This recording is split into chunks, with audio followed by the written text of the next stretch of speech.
Bonjour tout le monde. Aujourd'hui, et après l'installation et la création du dossier de travail sur notre logiciel Atlas Compta, on va parler de la mise à jour du plan comptable.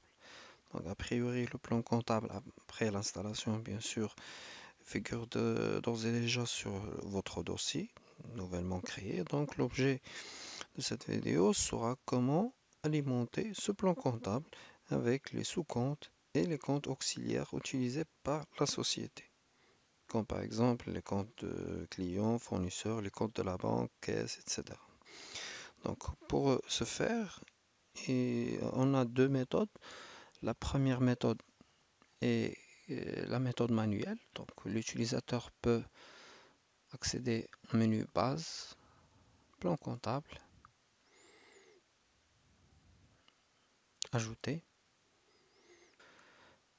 taper le numéro de compte, par exemple le 34 21 001,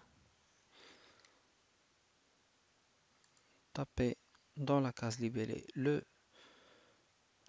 la raison sociale du client ou bien le libellé du compte créé, par exemple société AB Make. L'utilisateur peut utiliser ces options-là pour l'aider à bien gérer le compte lors de la saisie des écritures comptables. Il peut le mentionner comme lettrable.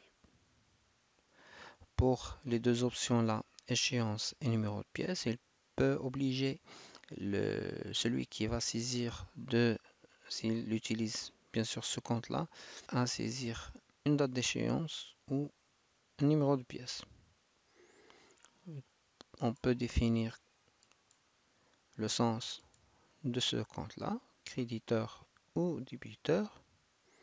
On peut l'autoriser à s'afficher dans un état d'échéance.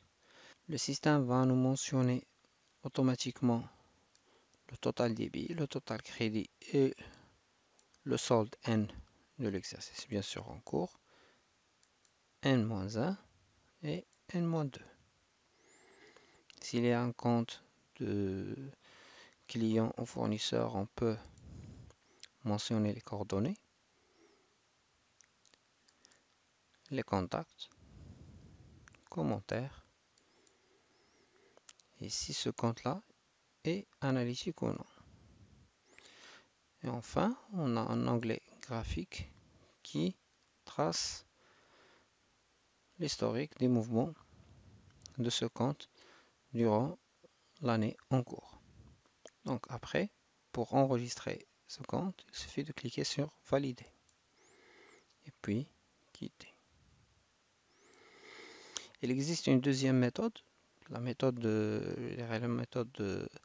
la plus rapide, importer un plan comptable déjà enregistré sur un fichier Excel. Donc avec un format très simple d'un fichier Excel, avec la première colonne du code, deuxième colonne du libellé, on peut importer carrément, on cherche le fichier, on l'importe. Le système va l'intégrer automatiquement dans la liste des comptes disponibles. Donc sur ce, je vous souhaite un agréable moment sur notre chaîne. Si vous avez des remarques ou des suggestions, les notez dans la partie commentaires. Et merci.